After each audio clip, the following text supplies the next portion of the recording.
Welcome to a brief overview of clinical practice guidelines. My name is Allison Piazza, and I'm a medical librarian at the IHS Library. The Institute of Medicine defines clinical practice guidelines as statements that include recommendations intended to optimize patient care that are informed by a systematic review of evidence and assessment of the benefits and harms of alternative care options. There are a number of ways to find clinical practice guidelines, namely through Dynamed, using the guideline filter in PubMed, entering clinical practice guidelines into a search engine along with your topic, and on the websites of the sponsoring organizations, example, major medical organizations and the clinical specialty societies. You can also find clinical practice guidelines through the TRIP database, which has been previously covered in another video. Let's start by finding clinical practice guidelines in Dynamed. As an example, let's look for breast cancer screening guidelines. First, search breast cancer screening in Dynamed and select the appropriate result. Already, you will notice there is a strong recommendation to offer screening to women aged 50 to 74. Clicking on this recommendation will take you to an explanation of the synthesized recommendation grading system for Dynamed content.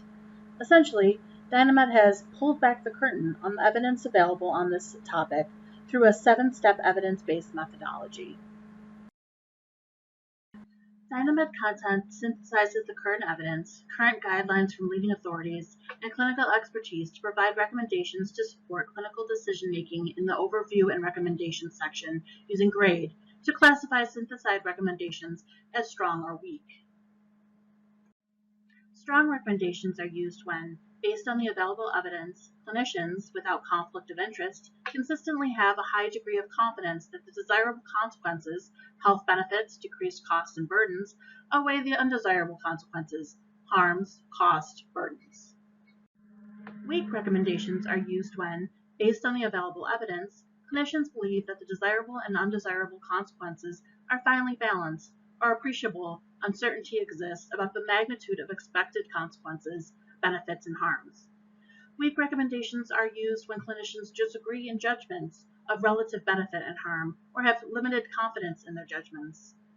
And they also are weak recommendations when the range of patient values and preferences suggests that informed patients are likely to make different choices. You can see a full list of the guidelines utilized by Dynamed along with their individual grading systems by clicking on Guidelines and Resources. Each guideline is fully retrievable via the links provided.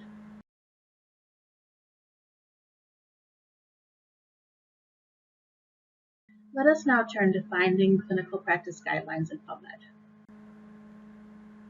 Once in PubMed, you may be tempted to type in breast cancer screening guidelines. You'll notice this brings in a lot of results, and they're not all guidelines. Instead, type in breast cancer screening, and then go to article type, where you will see a list of articles. Unfortunately, guidelines is not included here, so we're going to go down the page a little bit to additional filters, where we will select guidelines from the article type and select show. We'll then scroll back up, click on guidelines, and now you will see a much smaller list of filtered guidelines to review. With guidelines in hand, you will now be able to determine guideline appropriateness for your patient using GTrust, the Guideline Trustworthiness, Relevance, and Utility Scoring tool, and the Pulling Back the Curtain worksheet, which you will learn about more in HSS. Thank you.